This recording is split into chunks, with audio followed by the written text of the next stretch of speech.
I want to bring Brian Cheung back in here. Brian, I'm just reading a statement from the Fed. It said it's doing this because it's acting to provide credit that, quote, will support families, businesses, and jobs across the economy.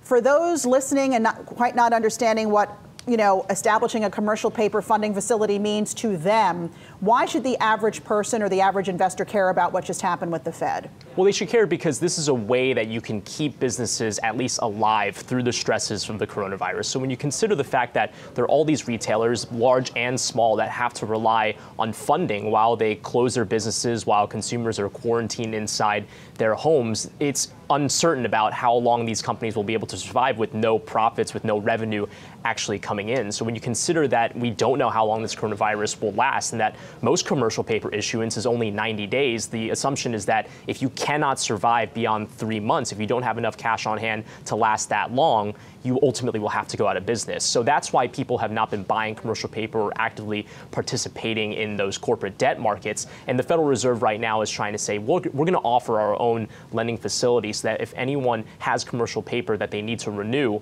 you will be able to find a counterparty to keep that funding going. So the Federal Reserve is effectively saying, we are going to allow you to do this. And what's important to note is that the Federal Reserve mostly does a lot of its activities through the banking system. This, again, will be available to even non-banks and many other types of industries. All right, Brian Cheung, thanks so much. Hey investors, Zach Guzman here. Are you interested in learning more about the markets and getting the latest financial news? Well, then click right here to subscribe to our Yahoo Finance YouTube channel. Get the latest up-to-the-minute market analysis, big interviews in the world of finance, and information on how to manage your money every day wherever you are.